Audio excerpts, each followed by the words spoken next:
বিসমিল্লাহির রহমানির রহিম। সরকারি হরগঙ্গা কলেজ মুন্সিগঞ্জ কর্তৃক আয়োজিত অনলাইন ক্লাসে সকলকে স্বাগতম। আজকে ক্লাস উপস্থাপনায় আমি মোহাম্মদ আলী হোসেন, অর্থনীতি বিভাগ, সম্মান প্রথম বর্ষ, মৌলিক গণিত, প্রথম অধ্যায়, লেকচার 2। আজকে আমরা মৌলিক গণিতে লেকচার 2 শুরু করতে যাচ্ছি।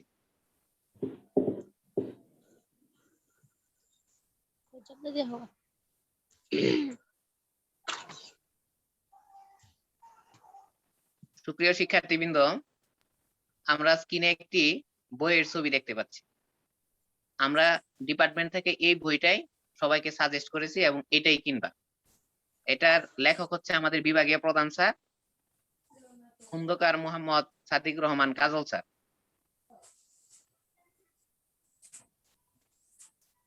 পাবলিকেশনটা দেখে নাও, সমন্বয় পাবলিকেশন, ঢাকা চট্টগ্রাম।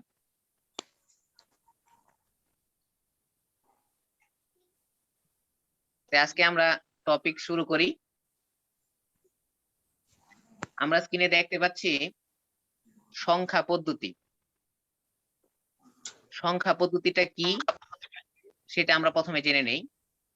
সংখ্যা হলো এমন কিছু চিহ্ন বা প্রতীক যা কোনো কিছুর পরিমাণ নির্দেশ করে এবং গণনা কার্যকে সহজ করে।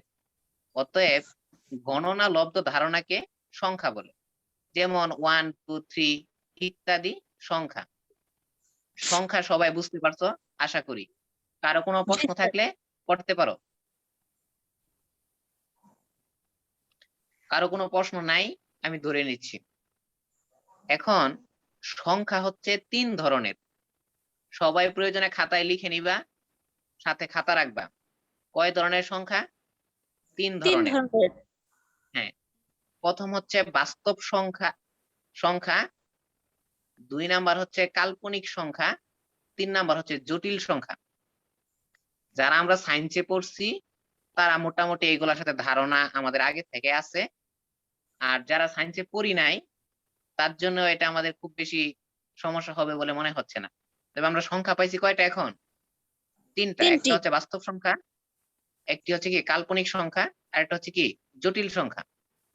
এখন সবাই শোনো, আমরা 3টা নাম পাইছি।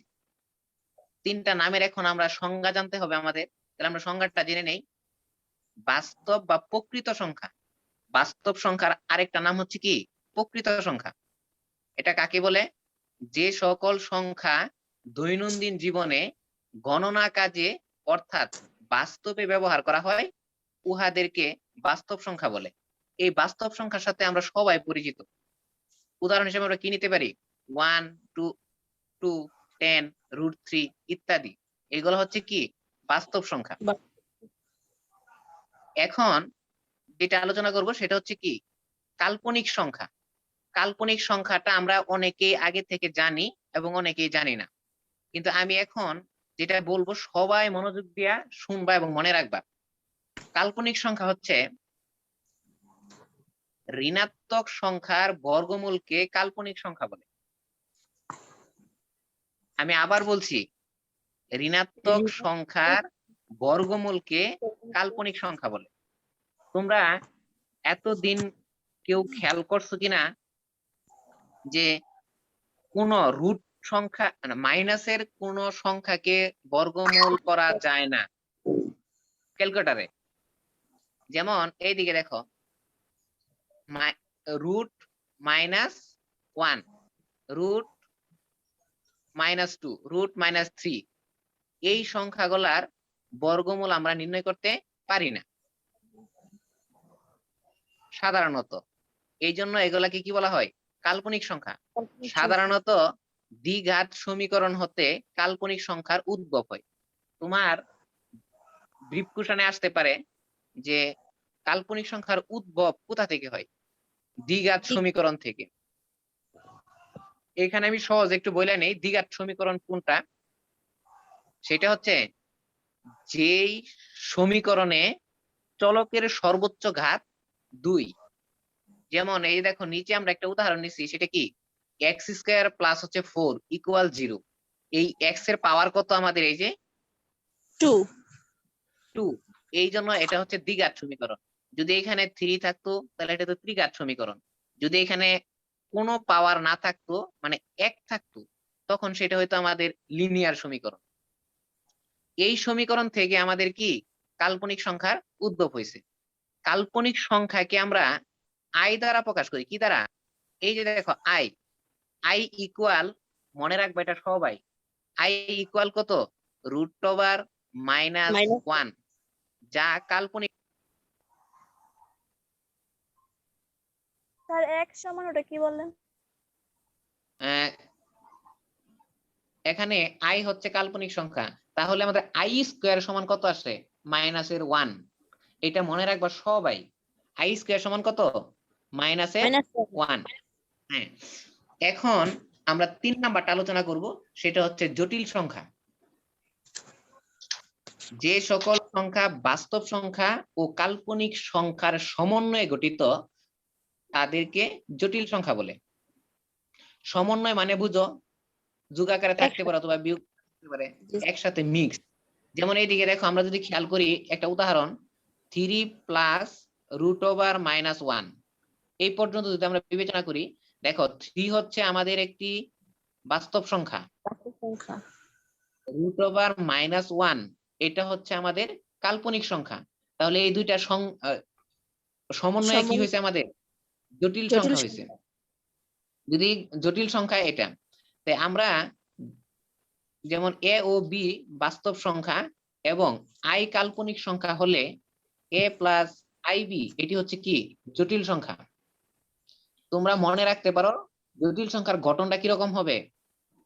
a + IB, a একটা যে কোনো সংখ্যা হইতে পারে, তারপরে b একটা যে কোনো সংখ্যা হইতে পারে, আর i সমান কি আমরা এই যে উপরে শিখছি, এই যে এখানে দেখো i সমান কি -1 তারপরে দেখো লিখছে a + IB এবং a - IB হচ্ছে অনুবন্ধী জটিল সংখ্যা।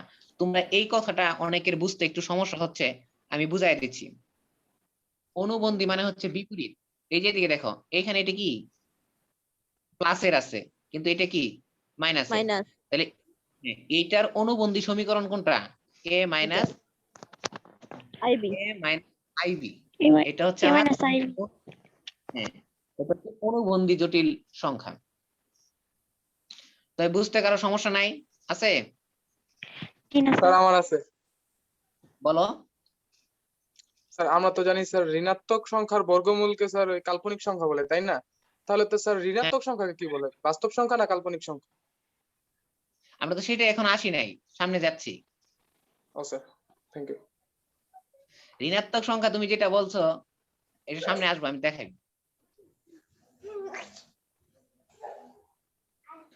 এরপরে দেখো বাস্তব সংখ্যা বা প্রকৃত সংখ্যার প্রকারভেদ। বাস্তব সংখ্যা দুই ধরনের। কয় ধরনের? দুই ধরনের, মূলদ সংখ্যা আর একটা হচ্ছে কি অমূলদ সংখ্যা। এখন মূলদ সংখ্যাটা কি সেটা আমরা জেনে নেই। দুটা নাম পাইছি। যে সকল বাস্তব সংখ্যা দুটি পূর্ণ সংখ্যার অনুপাত হিসেবে প্রকাশ করা যায় উহাদেরকে মূলদ সংখ্যা বলে। একে কিউ প্রতীক দ্বারা প্রকাশ করা হয়। আমি বুঝাইতে পারছি? কিউ প্রতীক দ্বারা প্রকাশ করা হয়, যেমন 1, 2, -5, 2.2 ইত্যাদি মূলদ সংখ্যা। যে একটু আগে প্রশ্ন করছিলা সে নিশ্চয়ই তোমার উত্তর পাইছো। মাইনাসের সংখ্যা বা ঋণাত্মক সংখ্যা কি, সেটা কি সংখ্যার মধ্যে পড়ছে? মূলদ সংখ্যা। মূলদ সংখ্যা কোথা থেকে আসছে? এই যে বাস্তব সংখ্যা। তাহলে মাইনাসের সংখ্যাটা কি? যে একটু আগে প্রশ্ন করলা ঋণাত্মক সংখ্যা, উত্তর পাইছো? জি স্যার, জি স্যার। হ্যাঁ, আচ্ছা এখন দেখো তোমরা এইখানে একটা শব্দ পাইছো, অনুপাত হিসেবে প্রকাশ করা যায়। অনুপাত মানে কি জানো তো? জি স্যার। অনুপাত মানে ভাগ, ভাগ আকারে প্রকাশ। এইদিকে দেখো 1 মূলদ সংখ্যা, কারণ 1 = 4/4, এটা ভাগ আকারে আমরা প্রকাশ করতে পারতেছি। যেমন 2 মূলদ সংখ্যা, কারণ দেখো 2 ইকুয়াল আমরা কত 4/2 এটা আমরা লিখতে পারতাছি। আমি কি বুঝাইতে পারছি? জি স্যার। দুইটা পূর্ণ সংখ্যার অনুপাত হিসেবে প্রকাশ করা যায়, এরকম সংখ্যা হবে মূলদ সংখ্যা। এটা কি বুঝতে পারছো? 2.2 ইকুয়াল 22 বাই হচ্ছে 10, এটা কিভাবে হয়েছে জানো তো? দশমিক উঠাইছে, দশমিকের জন্য আমরা নিচে একটা 1 লিখি, তারপরে যে কয় ঘর থাকে ওই কয়টা শূন্য দিই। জি স্যার। এখানে একটা ঘর আছে এই জন্য একটা শূন্য হয়েছে, ঠিক আছে? তোমরা সবাই বই কিনে আনিবা। কারো কি বুঝতে কোনো সমস্যা হইতেছে কিনা? মানে স্ক্রিনে লেখাগুলা যাচ্ছে ঠিক মতে?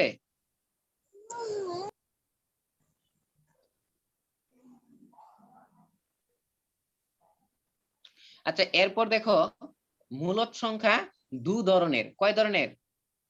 দুই ধরনের। দুই ধরনের। একটা হচ্ছে পূর্ণ সংখ্যা আর একটা হচ্ছে অপূর্ণ সংখ্যা। আমরা দুইটার নাম পাইছি, আমরা আলোচনায় সকল কিছু আমাদের বাইরে হয়ে আসবো, ঠিক আছে?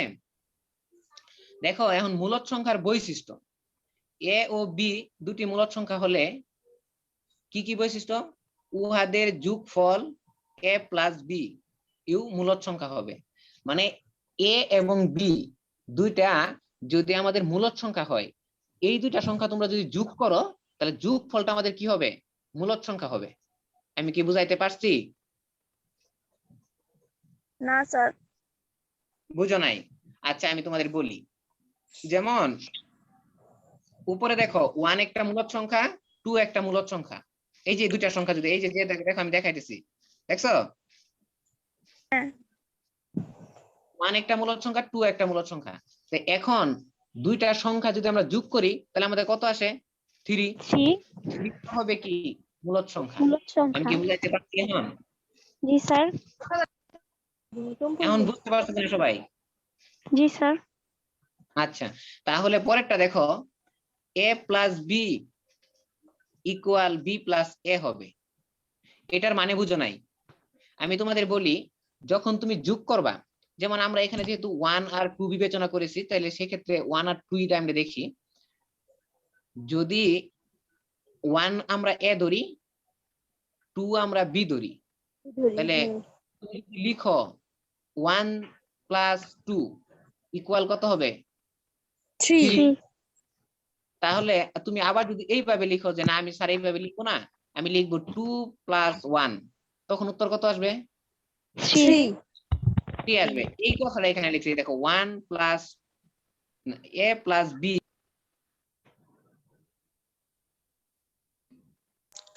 আমি কি বুঝাইতে পারছি এটুকু? হ্যাঁ স্যার। আচ্ছা, তাহলে পরেরটা দেখো, উহাদের গুণফল এ বি মূলদ সংখ্যা হবে।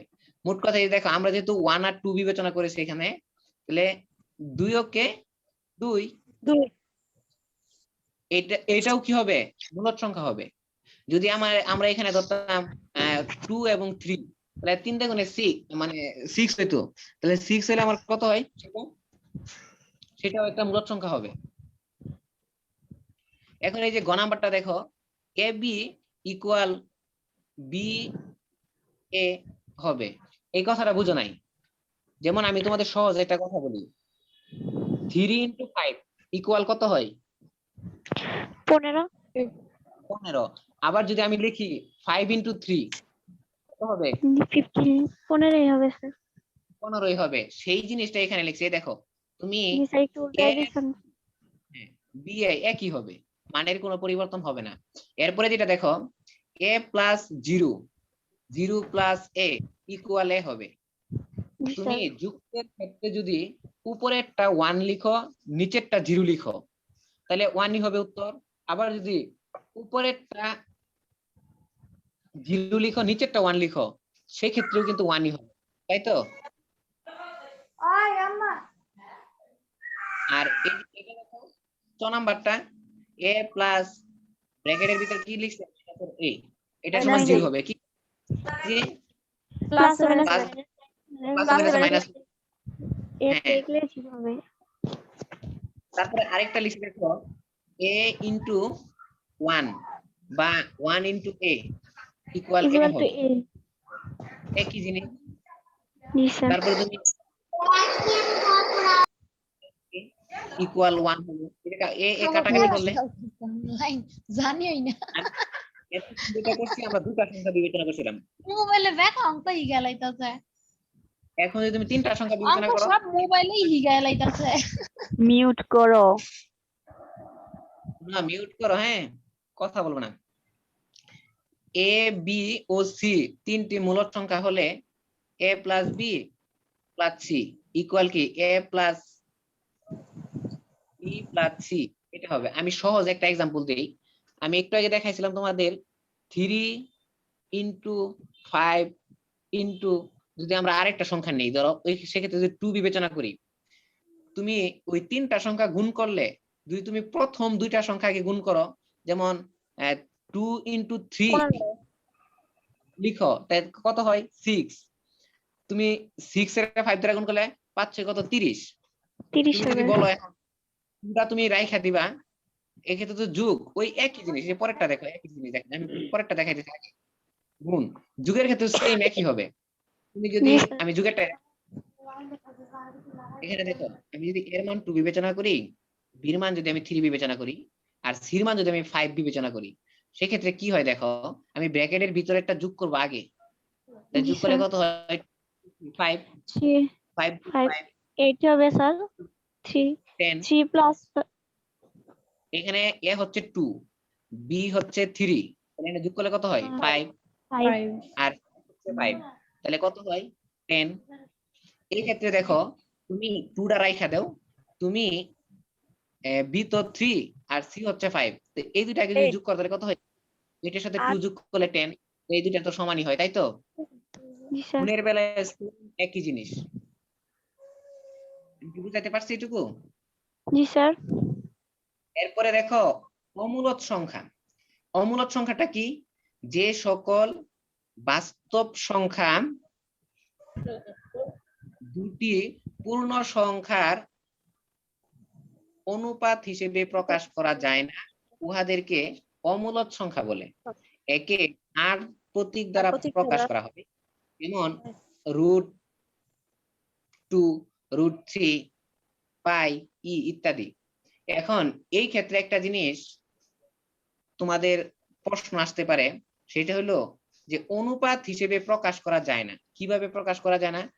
দেখো তুমি যদি ক্যালকুলেটরে √2 এর মান নির্ণয় করো, সেই ক্ষেত্রে দেখবা দশমিক দশমিকের ভগ্নাংশ শেষ চলে যায়। আসতেই থাকবে। যেই মানগুলা শুধু আসতেই থাকবে সেইগুলাই হচ্ছে অমূলদ সংখ্যা, আর যেইগুলা একটা পর্যায়ে মিটে যাবে মানে আর আসবে না, এটা হচ্ছে অমূলদ সংখ্যা। সহজ কথায় মনে রাখবে এগুলা। আমি কি বুঝাইতে পারছি এটুকু? স্যার আরেকবার একটু বলেন। জি স্যার। বলছি যেই, যেমন এই দেখো √2, √2 রে তুমি যদি ক্যালকুলেটরে নির্ণয় করো, দশমিকের পরে ঘর আসতেই থাকবে, শেষ হবে না। আমি বুঝাইতে পারছি? জি স্যার। যেটা শেষ হবে না সেটা অমূলদ, আর যেটা শেষ হবে, যেমন 2 ঘর 3 ঘর পরে যে মিলা যাবে, সেটা হচ্ছে মূলদ সংখ্যা। হ্যাঁ স্যার এক্সাম্পল দেন কিভাবে মিলবো, ওই একটু বুঝতাছি না। আচ্ছা আচ্ছা, কিভাবে মিলবে আমি তোমারে বলি। তুমি যদি ধরো 22 এর 10 দ্বারা ভাগ করো, মানে 10 দ্বারা ভাগ করো, তাহলে কত আসে দেখো তো? 2.2। তাই তো? জি স্যার। 1 ধরে মিলে গেছে। বুঝতে পারলাম এটা?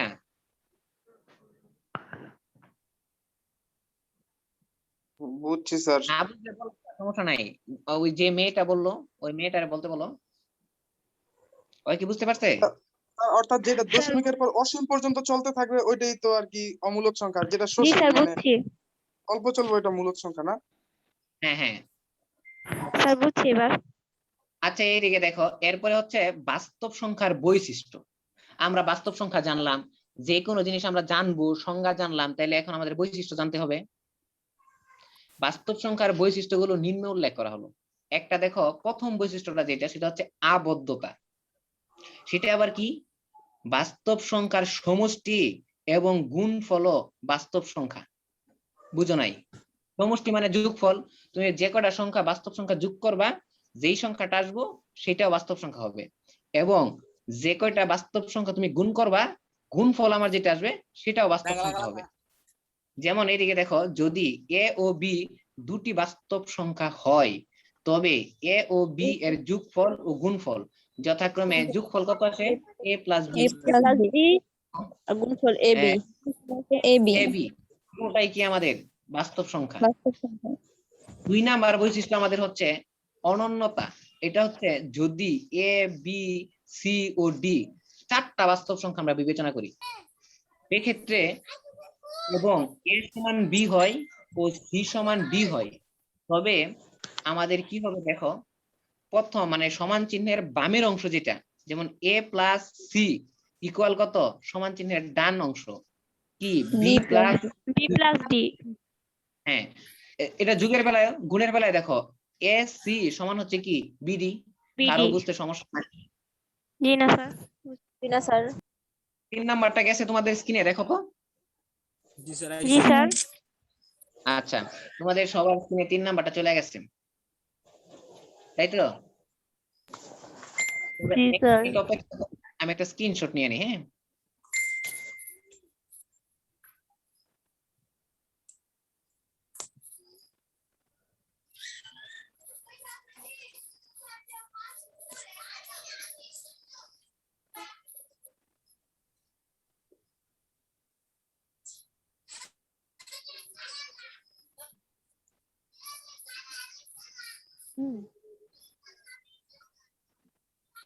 আচ্ছা 3 নাম্বারটা দেখো। 3 নাম্বার বৈশিষ্ট্যটা হচ্ছে বিনিময় যোগ্যতা। বিনিময় জিনিসটা তো বুঝো, একটার বিনিময় আরেকটা বিনিময় করতেছে। এইদিকে দেখো, বাস্তব সংখ্যা যোগ ও গুণের ক্ষেত্রে বিনিময়যোগ্য। যদি এ ও বি দুটি বাস্তব সংখ্যা হয়, তবে এ প্লাস বি যেটা হবে বি প্লাস এ সেটাই হবে। আমি একটু আগে এগুলো এক্সাম্পল দিয়ে বুঝাইছি, ওই যে 2 3 ধরে ধরে। এই যে গুণের সময় কি এ বি যা বি এ তা হবে, আগে পরে কোনো সমস্যা নেই। হ্যাঁ, তারপরে হচ্ছে সংযোজন যোগ্যতা। যদি এ বি ও সি তিনটি বাস্তব সংখ্যা হয়, তবে এ নীতি অনুসারে এ প্লাস বি প্লাস এর সি। আমি এইটাও ব্যাখ্যাটা একটু আগে বুঝাইছি। মানে প্রথম দুইটা আগে যোগ করছো, পরে 3 নাম্বারটা যোগ করছো, যে উত্তর আসবে প্রথমটা ঠিক রেখে লাস্টে দুইটা আগে যোগ করে প্রথমটা লাস্টে যোগ করছো, ওই একই উত্তর আসবে। গুণের বেলায় সেম একই জিনিস। 5 নাম্বার যে আমাদের বৈশিষ্ট্য সেটা হচ্ছে বন্টন যোগ্যতা। তোমরা যদি এই জিনিসগুলো ভালো করে বুঝতে পারো, ইকোনমিক্স তোমাদের কাছে অনেক ভালো লাগবে এবং অনেক মজার একটা সাবজেক্ট যদি বুঝতে পারো। সুতরাং আমার সবার প্রতি একটা অ্যাডভাইস থাকবে যে তোমরা কেউ ভয় পাইবা না, মনোযোগ সহকারে সব করবা। বন্টন যোগ্যতা, যদি এ বি ও সি তিনটি বাস্তব সংখ্যা হয়, তবে এর নীতি অনুসারে যদি তুমি এটা লিখো, একই জিনিস হবে যে এ into A B R AC, এই যেটা। আবার জি তুমি স্যার। যদি বলো যে প্লাস বি রাখবা, তুমি সি দিয়ে গুণ করবে, তো এটা গুণ করছে। এই যে ব্র্যাকেট উঠে গুণ করছে হ্যাঁ হ্যাঁ, এ দিয়া, এটা বির সাথে আবার বিদেশি এটা সির সাথে। হ্যাঁ হ্যাঁ, তারপরে এ দিয়া সির সাথে গুণ, এই যে এসি। তারপরে একটা সেম একই জিনিস এখন সি দিয়া গুণ করছে, সি দিয়া এর গুণ করলে এসি, সি দিয়া বি এর গুণ করলে বিসি হবে। অবেদকের অস্তিত্ব, দেখো শূন্য যুগের ক্ষেত্রে এবং 1 গুণের ক্ষেত্রে অবেদক হলে বাস্তব সংখ্যা এ এর জন্য শূন্যের সাথে এ যোগ করলে এই হবে, আর 1 এর সাথে যেই সংখ্যা গুণ করবা সেটা সেই সেই সংখ্যাই সঙ্গে হবে। থাকবে। বুঝাইতে পারছি? এই যে দেখো, এখন আরেকটা হচ্ছে বিপরীতকের অস্তিত্ব। বিপরীতের অস্তিত্ব থাকবে। দেখো, কোন বাস্তব সংখ্যার সাথে যুগবোধক বিপরীতকের সমষ্টি শূন্য হবে এবং গুণবোধক বিপরীতকের গুণফল 1 হবে, এই জিনিসটা বুঝো নাই। দেখো এর বিপরীত কি, মাইনাসের a, এই দুইটা যদি যোগ করো তাহলে কি হয় আমাদের, শূন্য হয়, এই যে শূন্য। আবার বলি, যখন তুমি এর বিপরীত কি, বিপরীত মানে নিচে যেটা থাকে সেটা উপরে উঠে যাবে, উপরে যেটা থাকবে সেটা নিচে নামবে। এদিকে দেখো, আমার এখানে এ যদি আমি বিবেচনা করি, তাহলে এর সাথে গুণ কি করবা, এর বিপরীত, তাহলে 1/a, এই এ এর যদি কাটাকাটি করো তাহলে 1 হয়। কথা ক্লিয়ার?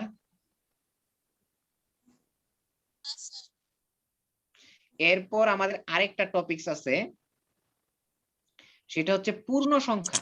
নাম কি? পূর্ণ সংখ্যা। সংখ্যা। একটু আগে কিন্তু আমরা পূর্ণ সংখ্যার নাম পাইছিলাম, ওইখানে আমরা ব্যাখ্যা করি নাই যে পূর্ণ সংখ্যাটা কি। এগুলো আমাদের সামনে আসবে, সেই জন্য আমি এগুলো করি নাই। যখন যেটা নাম পাইতেছি আমরা এখন শুধু নামের সাথে পরিচিত, সাথে সাথে সংজ্ঞা জানছি, সাথে সাথে বৈশিষ্ট্য। আমরা অঙ্কে যাইব সামনের ক্লাসে ইনশাআল্লাহ। দেখো পূর্ণ সংখ্যাটা কি, শূন্য সহ সকল ধনাত্মক ও ঋণাত্মক অখণ্ড সংখ্যাকে পূর্ণ সংখ্যা বলে। এখানে একটা কথা বলছেন, তার মানে শূন্যও কিন্তু আমাদের পূর্ণ সংখ্যা, ধনাত্মক সংখ্যা আমাদের পূর্ণ সংখ্যা, ঋণাত্মক সংখ্যা আমাদের পূর্ণ সংখ্যা। যেমন -3, -2, -1, 0, 1, 2, 3 ইত্যাদি পূর্ণ সংখ্যা। এখন এই পূর্ণ সংখ্যা আবার 3 ধরনের। কয় ধরনের? এই যে পূর্ণ সংখ্যা আমাদের কয় ধরনের? 3 ধরনের। এক নাম্বার হচ্ছে ঋণাত্মক পূর্ণ সংখ্যা, 2 নাম্বার হচ্ছে শূন্য, 3 নাম্বার হচ্ছে ধনাত্মক পূর্ণ সংখ্যা।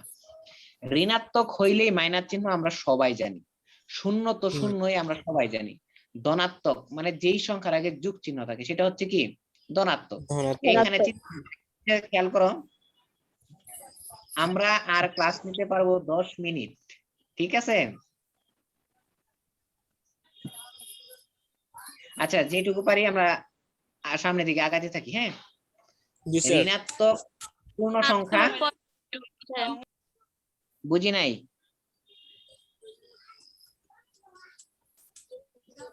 কে কি বলছো বলো আবার। 7 নাম্বার পয়েন্টটা একটু বুঝাই দিতাম। হ্যাঁ স্যার। ও আচ্ছা আচ্ছা, এইদিকে দেখো, কোন বাস্তব সংখ্যার সাথে যুগবোধক বিপরীতকের, যুগবোধক বিপরীত কি জানো? যোগের প্লাসের মাইনাসের হয়, মাইনাসের থাকলে প্লাসের হয়। তোমার যেই সংখ্যাটা তুমি বিবেচনা করবা, যদি তুমি প্লাসের সংখ্যা বিবেচনা করো তাহলে সেটার যুগবোধক বিপরীত সংখ্যা হবে মাইনাসের সংখ্যা। যেমন আমি যদি এটা বিবেচনা করি তাহলে এর বিপরীত যুগবোধক বিপরীত সংখ্যা হবে আমার মাইনাসের a, সেই ক্ষেত্রে এটার ফলাফল 0 হবে। এই যে সমষ্টি কত হবে, 0, এই যে আমাদের সমষ্টি 0 দেখাইছি। এরপরে বলছে গুণবোধক বিপরীতকের, গুণবোধক বিপরীত মানে হচ্ছে যা থাকবো তার উল্টাটা, মানে নিচেরটা উপরেরটা যাবে, উপরটা নিচে। এই যে a আছে আমার, সেই ক্ষেত্রে আমার কি হবে, এর গুণবোধক বিপরীতক 1/a। যদি তুমি এই দুইটা গুণ করো, গুণফল আমার 1 হবে, এই যে 1 হবে। আমি এখানে এই যে প্রমাণ করে দেখাইছি। কথা ক্লিয়ার? জি স্যার। আমি আবার, যার যে কোনো প্রশ্ন পড়া রিলেটেড আমাকে করবা, তোমরা কেউ কখনো প্রশ্ন এড়ায় যাবে না যে এটা জিজ্ঞেস করব না। সহজ করে দেওয়ার দায়িত্ব আমার, প্রশ্ন করার দায়িত্ব তোমার। আমি বুঝাইতে পারছি? জি স্যার। গণিত হচ্ছে তোমার এটা যুক্তি, এই যুক্তি যতক্ষণ তুমি না বুঝবা সামনের দিকে এক লাইন আগাইবা না। কথা ক্লিয়ার?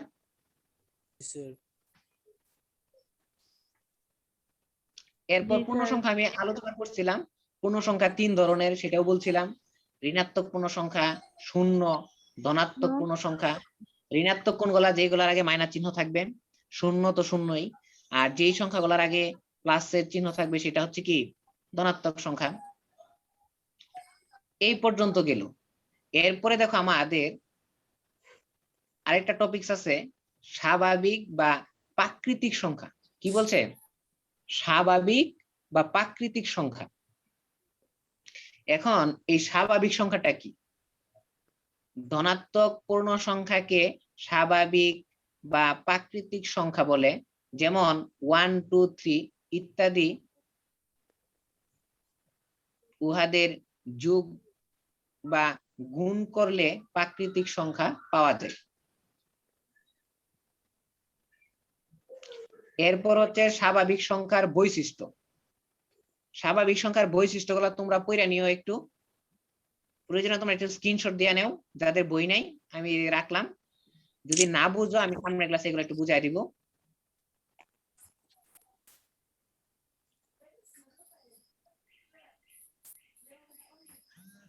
স্যার একটু নিচে যান, নিচেরটা স্ক্রিনশট দেই।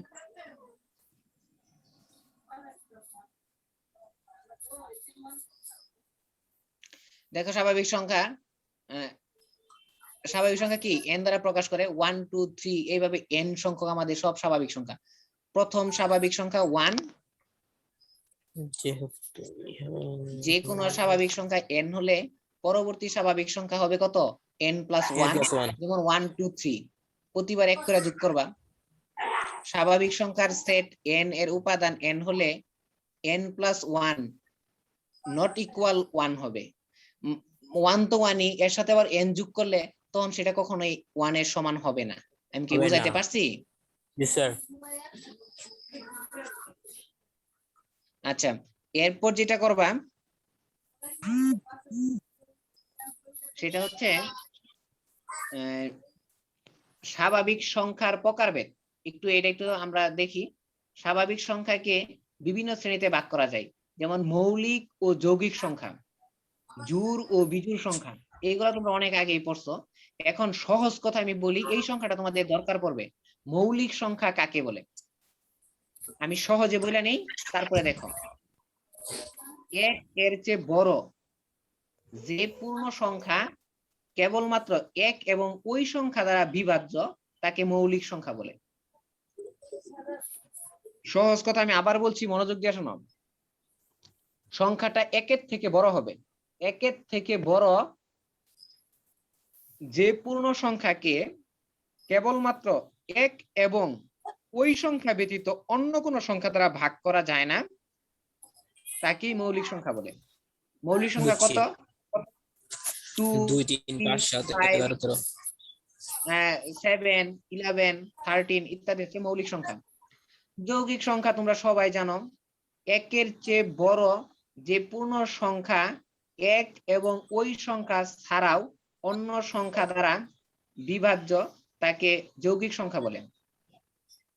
ইহার কমপক্ষে একটি প্রকৃত উৎপাদক থাকে। যেমন এইদিকে দেখো, 4 কে আমরা 1 দ্বারা ভাগ করতে পারি, 4 দ্বারা ভাগ করতে পারি, সাথে সাথে আমরা 2 দ্বারা ভাগ করতে পারি। হ্যাঁ, 6 কে আমরা 1 দ্বারা ভাগ করতে পারি, 6 দ্বারা ভাগ করতে পারি, 2 দ্বারা ভাগ করতে পারি, 3 দ্বারা ভাগ করতে পারি। সেই জন্য এগুলো হচ্ছে কি আমাদের যৌগিক সংখ্যা। জোড় সংখ্যা আমরা সবাই জানি, জোড় সংখ্যা যে সকল স্বাভাবিক সংখ্যা 2 দ্বারা বিভাজ্য তাদেরকে জোড় সংখ্যা বলে।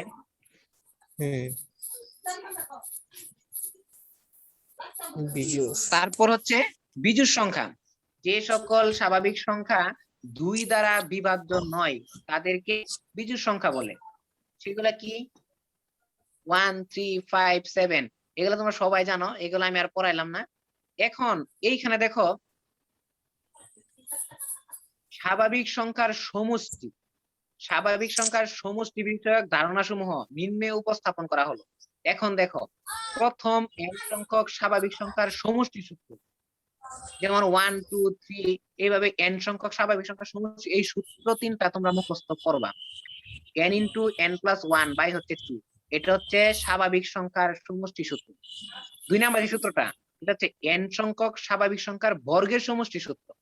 দেখো 1 স্কয়ার প্লাস হচ্ছে 2 স্কয়ার প্লাস হচ্ছে 3 স্কয়ার, এইভাবে ডট ডট দিয়া n স্কয়ার, এটা সূত্র কি?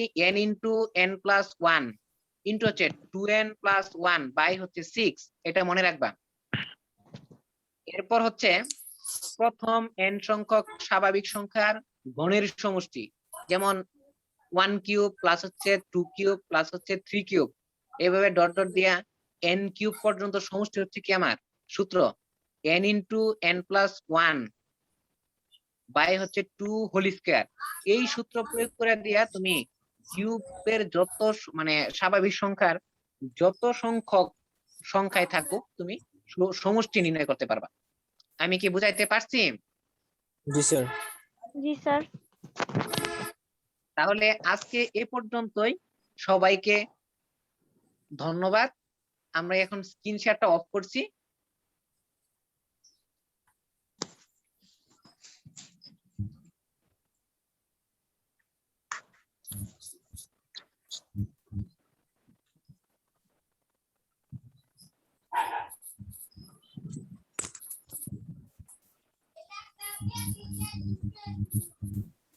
তাহলে সবাই শোনো, তোমরা সবাই বই কিনে নিবা, পড়াশোনার একটু মনোযোগ দিয়ে করবা, জি স্যার। স্বাস্থ্যবিধি সবাই মেনে চলবা, আর সবাই এই স্লোগানে বিশ্বাসী হইবা। সেটা কি জানো?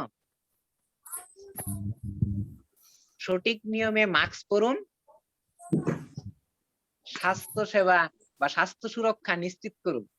আমি বুঝাইতে পারছি? স্যার একটা কথা, স্যার বলো। আমাদের তো বলছিল যে ভার্সিটি খোলার পর মানে ভার্সিটি থেকে সবাইকে টিকা দেওয়া হবে, এটা কি ভার্সিটি থেকে দিবে নাকি আমরা যার যারটা তারাই অ্যাপ্লাই করে দিয়ে তোমরা নেবো? যে যে পারো টিকা অলরেডি দিয়ে নেও, যারা দিতে পারবে না হেদের দিতে হবে পরে। হ্যাঁ, তোমরা যার ও, যার আচ্ছা। সুযোগ আছে দিয়ে নেও। লেস দেন 1 মিনিট, 1 মিনিটের কম আছে, যে কোনো টাইম মানে কেটে যাইবো। যে তোমরা সামনের ক্লাস আমাদের বিভাগীয় প্রধান স্যার নিবে পরিসংখ্যান, ঠিক আছে? জি জি স্যার। স্যার। সামনের সপ্তাহে তোমাদের সাথে আমার ক্লাস হবে না, ঠিক আছে? জি স্যার। স্যার ক্লাসটা পুরো রেকর্ড করে একটু পাঠান। হ্যাঁ, এই যে আমি রেকর্ড দিছি, এটা আমি আজকে দিব। হ্যাঁ, এটা লিংক তৈরি করে তারপরে দিতে হবে, ঠিক আছে? তাহলে সবাই ভালো থাকো, সুস্থ থাকো, আল্লাহ আচ্ছা হাফেজ। স্যার, আসসালামু আলাইকুম। স্যার আসসালামু ওয়ালাইকুম আলাইকুম। আসসালাম। আচ্ছা আচ্ছা, আল্লাহ হাফেজ। সবাই লিভ নিয়ে নাও। হ্যাঁ।